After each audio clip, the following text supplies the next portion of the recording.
Welcome to my channel friends. ఈ రోజు మనం రథి మరియు మహారథి మరియు వారు ఎంత శక్తివంతమైన వాళ్ళు అన్నది ఈ వీడియోలో చూడబోతున్నాం. మహాభారతం మరియు రామాయణం అనే ఇతిహాసాల ద్వారా దాదాపు భారతీయులందరూ రథి మరియు మహారథుల గురించి విన్నారు. అయితే నిజంగా రథి మరియు మహారథులు అంటే ఏమిటి మరియు ఎంత శక్తివంతమైన వాళ్ళు అన్నది ఇప్పుడు చూడబోతున్నాం. ప్రాథమికంగా రథి మరియు మహారథులు పురాతన భారతీయ యుద్ధంలో ముఖ్యంగా రామాయణం మరియు మహాభారత సమయంలో ఉపయోగించబడిన యోధుల తరగతి.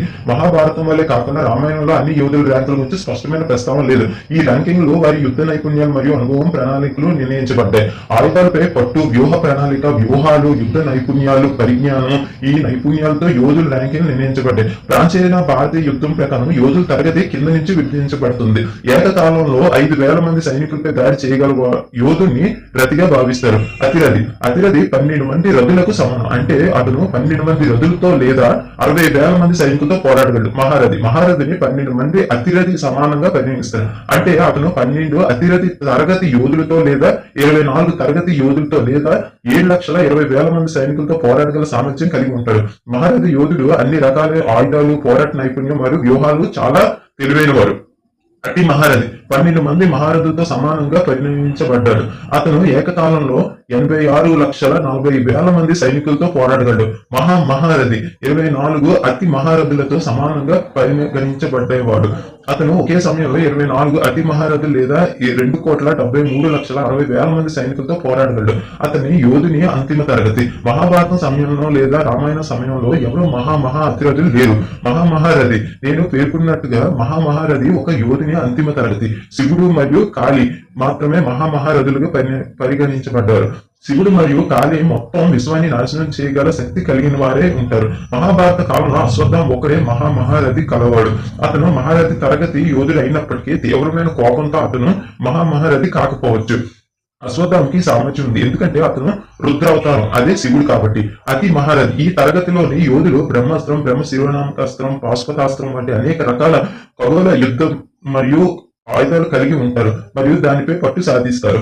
పరశురాముని అతి మహారథులుగా పరిగణిస్తారు. అతను మహాభారతం మరియు రామాయణ యుద్ధాల్లో రెండిట్లోనే ప్రదర్శించబడ్డాడు.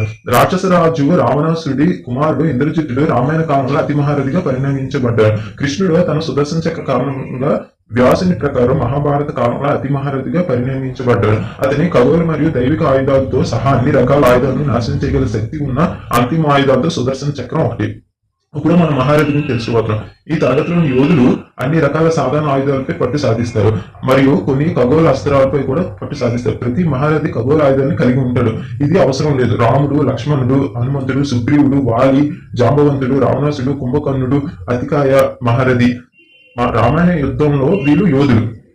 మహాభారత యుగంలో పాండవుల పక్షాన విరాట్ రాజు, ద్రుపద అంటే పాంచాల రాజు, దృష్టకేతు చెడిరాజు, అభిమన్యుడు అర్జునుడి కుమారుడు మరియు అర్జునుడు మహారథులు. కౌరవుల పక్షాన భీష్ముడు, ద్రోణుడు, కర్ణుడు, అశ్వత్థామ, వృషసేనుడు, భగదత్త వీళ్ళు మహారథులు. వ్యాసుని ప్రకారం భీష్ముడు, కర్ణుడు మరియు అర్జునుడు ఇద్దరు మహారథులు సమానంగా పరిగణించబడ్డారు. అతిరథి అంగద అంటే వాలి కుమారుడు, విభీషణుడు రావణాసుడి తమ్ముడు మరియు రాముడి కుమారులైన లవకుశులు కూడా అతిరథులుగా పరిగణించబడ్డాడు.